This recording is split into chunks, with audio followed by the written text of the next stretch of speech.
All right, everybody, welcome back to another episode of Max and Howard Drink Beer. I am Max. And I am Howard. All right, Howard. So we got a Calabaza Blanca. I'm sorry, can you say that again?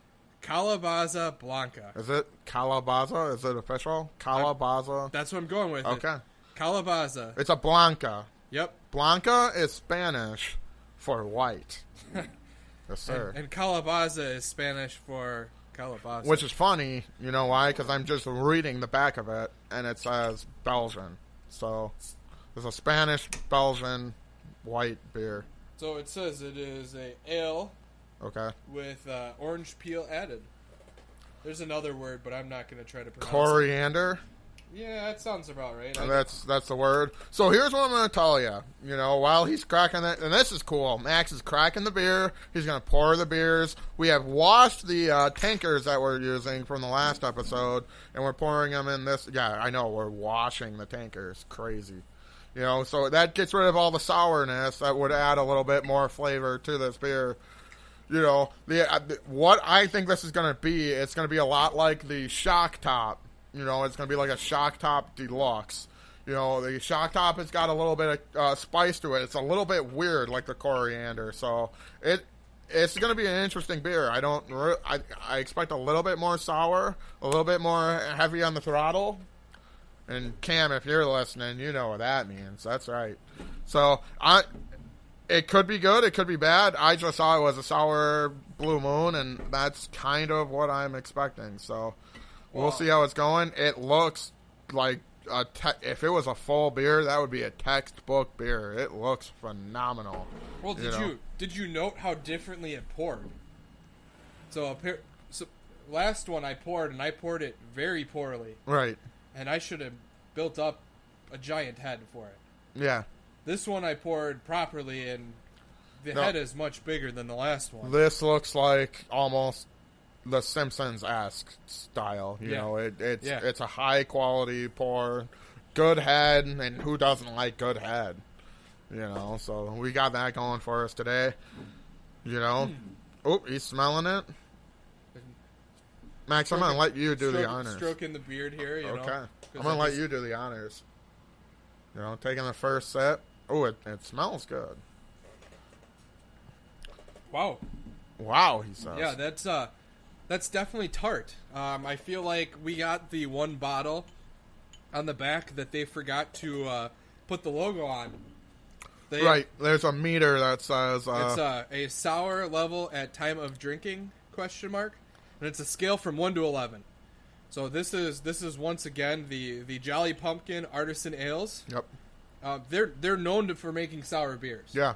So every beer that they make is some level of sour. So I mean it even says it in their logo. You know, JP Sour.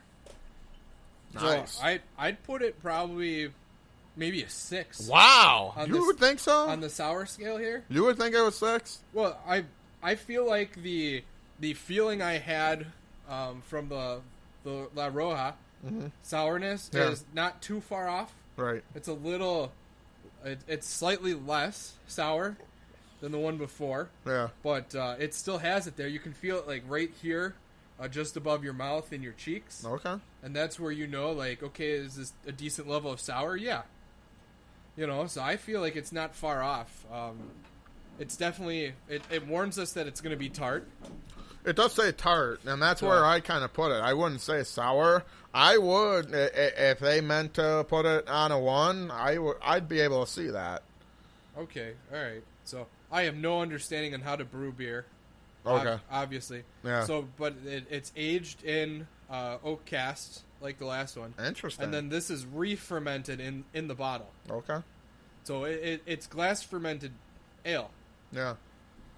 You know, so that's different. Belgium's Blanque tradition. Gonna have to look up what that is.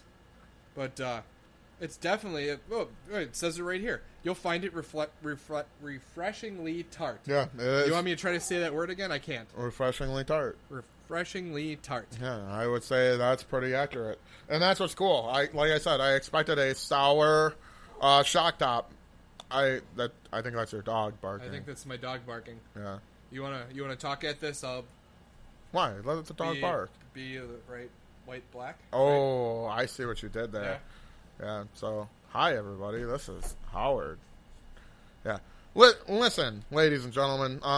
You know, like I said, I think this is you know, if you had a shock top beer, I don't know if you've ever had a shock top beer before, but it's got that little bit. It's almost got like too much coriander in there. It's almost got too much of that spice in there. You know, to have that little kick in the nuts there for that flavor. I don't hint any little bit of that coriander flavor in this, and maybe that's because the oak barrel kind of cancels that out. But you definitely get a little bit of tartness in here. I don't think it's overly tart. I don't think it's overly sour. And like you said, he was kind of looking at the bottle, you know, and we were trying to find a sour version. You know, it doesn't specifically say that. Maybe we're supposed to figure out the sourness level. Maybe that's the problem, because it says share with us on social media, which of course we'll do because that's how we promote this show. But honestly, I give this a 2. You know, maybe a 1.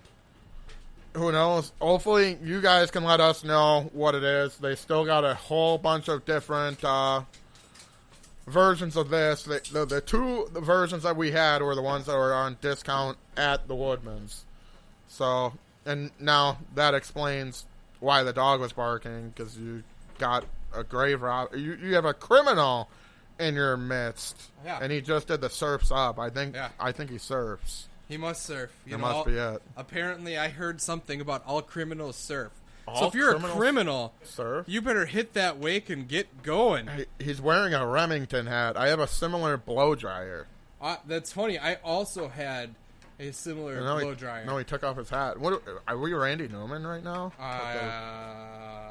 You're trying to figure that out. Max is taking another sip. He's digging it, man. Listen, I'm going to tell you straight up. I'm not a Blue Moon guy. Yeah. I'm hardly not even a Shock Top guy. I drink that because it's cheap. Mm-hmm. You know, and cheap beer is good beer, and free beer is even better than cheap beer. I like sour things. So do I. I like spicy things. So do I. You know, so my butthole doesn't, but that's on the way out, not the way in. Dude, you should have seen Fletcher make his Nathan face there. That was hideous. Don't ever do that again. Oh man, I miss Nathan. What do you think he's doing? Do you think he's working at Culver's? Yeah. No. No. Yeah. No. No. Yeah. Do you think they fired him?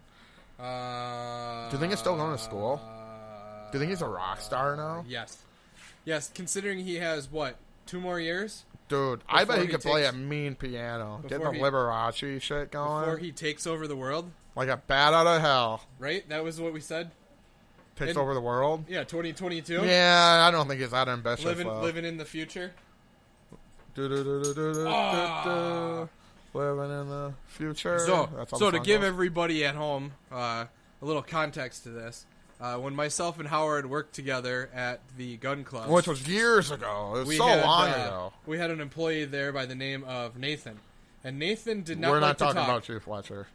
So he was a very quiet individual that we would constantly have different days where we tried to get him to laugh. We had a full day of trying to make Nathan laugh. That was a pretty good Thursday. That was I'll never forget that. That was Thursday. a fun one. That was because a good I do one. believe Sam won. I think she did, because it was her idea to just stare at Nathan, and everybody all got really close to Nathan and stared, and he just busted out in giggles and ran away. It was pretty funny. So pretty much every day he would come up to us and we'd just say some outlandish thing to him, and he'd get his wide eyes, and then he'd do his. Yep, he did that. He did the sideways frowny face, like, why in the fuck do I work here? Yeah. So we definitely tried to make Nathan be less of an introvert. Yeah. We were trying to... introvert is an understatement. As many of those kids who work there know, we definitely tried to prepare them all for what the real world was. Emily can contest to that constantly. I still take a string cheese and take a video of it and bite it. Oh, I do too. Send it to her because she says we're psychopaths. That's because the only time that I eat string cheese like that, when I'm filming myself, because Emily has to know. Yeah. I mean, most of them 100%. Are actually snack sticks that. And that's what they're supposed to be. If you peel a snack stick, then you're a psychopath. So take that, Emily. You're a psychopath. That's Congratulations. Right. And how dare you, at the very most, we're sociopaths. Moist trousers. Moist trousers. Crusty. Ooh, crusty's a good one. Crusty. I have crusty trousers. What other? What was the third word? Marinara. That sounds about right. That's got to be close. Emily Fletcher probably knows. had a list of words that you couldn't say. Fletcher, what's the list of words that Emily didn't want you to say? Do you remember any of them? Moist is one. Okay. That's it. Can you pick him up on your thing? You can hear him a little bit. Okay. If I would have Moist prepared. is not it. Moist is not the only word. Crusty. There are a lot of words. Crusty. You know what the word is for me? Nutritional yeast. It's just such a it's just a cringy word. You know, and that's how they make vegan cheese. Nutritional yeast. Ugh, that sounds like a vaginal disease. Nutritional yeast. Like you scrape it off and you just scrape it off the labia majora and you stick it in your like smoothie or something. That's what it sounds like to me. And it's just now you say it that way, and I'm just like. But hey, we're drinking a little bit of yeast right now. I'll tell you that for free. We are. Really? That was for free? You're not going to charge me for that bit of information? No. There's other information that I have that I'll charge you. You, sir, are a gentleman and a scholar. I don't care what Fletcher says about you. I don't care what Fletcher says about me either. He talks a lot of shit. I know. Yeah. I'm just looking at him, you know, and he's just mouthing it to me, you motherfucker. You know, that's what he's saying right now. I believe the proper phrase would be, mother, what are you, Howard? You are a punk-ass bitch. Whoa, that sounds familiar. That took me a second. All right, so Howard, what were we thinking about talking about today? Did I ever tell you about, so we're talking about a specific gun club employee and a specific shooter who I miss him dearly. And god damn it, do we talk about the gun club way too much. Yeah. You know, it comes up in every single one of my conversations with the ladies, you know, about my glory days working as a bar manager. You know, every single time it doesn't fail. But Tony DeFrancisco was about as tall as a house.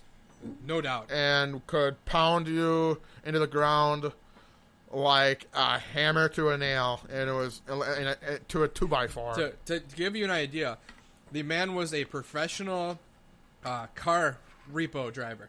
Yeah. So he repossessed and those guys cars are and boats and all that stuff. Those guys are cocksuckers. You got to be a man's man to be able to take this stuff on. You can't be afraid of anything. The best way to kind of put it, your typical doorway, he'd have to crouch down to get through the doorway, and that's no bullshit.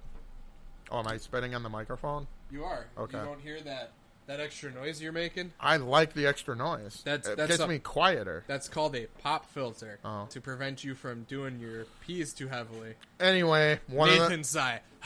Yeah, no, absolutely. Anyway, one of the kids mouthed off to this guy, and Tony was pissed, as he should have been. Mm-hmm. You know, and it's something punk-ass bitch, and that's where we always bring up punk-ass bitch. Yeah. That kid got fired on the spot. So my story is, I met his, cousin. She works for Cintas. Okay. And I had to deal with her for our clothes. And, you know, same thing. They make you all the promises in the world, and turns out, sorry, we can't do any of that. Okay, bye. Okay, bye. Okay, bye. And that's the story, the end. That was an awful story. Blow me. No. Okay. So wait, what were we going to talk about? I don't even remember. Let's talk about movies. Okay. Good call. So did we transition that properly? I think we did. Kick-ass job. Oh, frankly. Yeah. I'm going with all of my transitional properties based off of Colin Mockery from Whose Line Is It Anyways? Oh, where's he going? I think he's going to rob you. That's good. Somebody needs to. Okay. So, Max and I were all stuck in quarantine. I believe both of us were laid off for a little bit of time there. Yep. You know, so there's just some movies you kind of want to go over, you want to try to watch, and you want to see what's going on. And I don't think I watched any of them. Well, and there's a problem. There's a lot of good ones. You know, we're both Belushi fans. Huge, yes. You know, so there's a big one. Huge. John Candy fits in that category. Yep. As does Chris Farley. Chris Farley, yes. You know, so there's all some the big ones. drug addicts are the ones that we kind of tend to gravitate So now towards. you kind of bounce around the people within that area. Yep. You got, you know, Adam Sandler. That's a good one. Who does all his stuff. You know, Dan Aykroyd is always entertaining. You know what movie I was just thinking of, and I got to write this down eventually? The Big Store. Yes. That's my favorite Marx Brothers movie. That's a good one. I was talking to a broad about, well, what's your favorite movies? Yeah. Dude, Marx Brothers, you can't go wrong with the Marx Brothers. They're hilarious. You know, you get a little bit of everybody. Harpo is one of my heroes because he does... I got distracted. We got a... he brought Spotted Cow. Yeah, all of it. Did you actually bring all of it? Here you go, Howard. I'm gonna tell you right here. This is my favorite one. So your favorite? You like who you like? I do. Marx Brothers. Yeah. I enjoy Groucho, and doing all of his Groucho stuff. Yeah, I love Harpo. Because he is just a master of words. So, that's right. Duck soup. I have it right here. Yes. If you can't get a taxi, you can leave in a huff. If that's too soon, you can leave in a minute and a huff. You know, if you have to stop... You haven't stopped talking since I came here. You must have been vaccinated with a phonograph needle. And that is one of my favorite things when he says it. You know, he goes through this giant talk and says, if you can't do this, you can get a taxi. If you can't do that, if you can't take a taxi, you can leave in a huff. If that's too soon. You know, and it's just his comedic timing was almost like my favorite of all time with that era is Abbott and Costello. Yeah. Because they just used, and I still think to this day, they use that same mentality. Yep. Here's the dumber person. We're going to mentally trick him by just a play on words. Yep. You know, so... Who was the dumber person, though? That's the question. That's up for debate every single time. And that was that's what made him funny. Yep. The comedic timing was, you know, Evan and Costello, they do something one way to each other, and then they'd flip it around, and it's just like... Yep. They were good, too. You know, so... But I was always a Marx Brothers guy, specifically for Harpo. Because Harpo could say everything that I was thinking without saying anything at all. You know, and there was just so much talent there about how he could say absolutely nothing and convey absolutely everything. And it was so cool. And then there's Chico, and Chico always makes me laugh because he's got, hey, you're not even Italian. What are you talking about?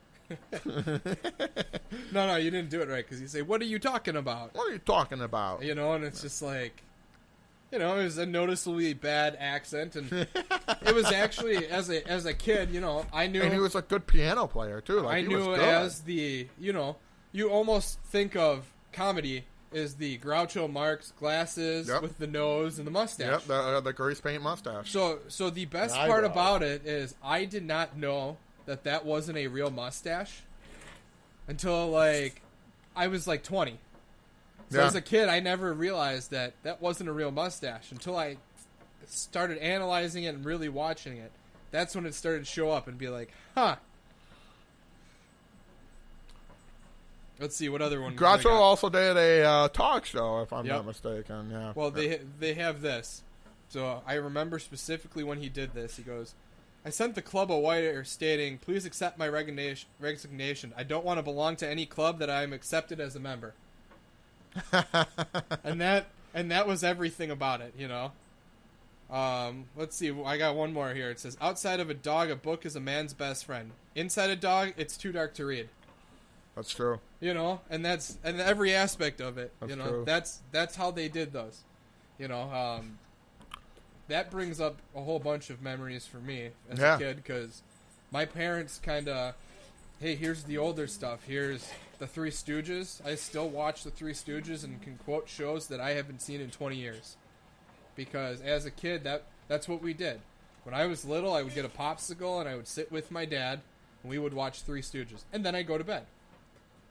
But that's what it was. That was the timing. So I have a big spot in my heart for classic comedy. We were more of a Mel Brooks household, and I got that right away at 8th grade. I think we did. It was New Year's Eve, and we did Animal House, and then Blazing Saddles right back to back, and it was like that opened up my whole world as an 8th grader.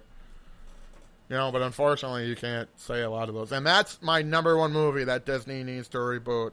They need to do a live-action version of Blazing Saddles. That would be interesting to see. Can you imagine a 2020 Blazing Saddles and how they would do that? No. I think it'd be awesome. Because back then where Blazing Saddles did their topics, they were rough topics to start. Oh, yeah. Well, they're rougher now, I would think.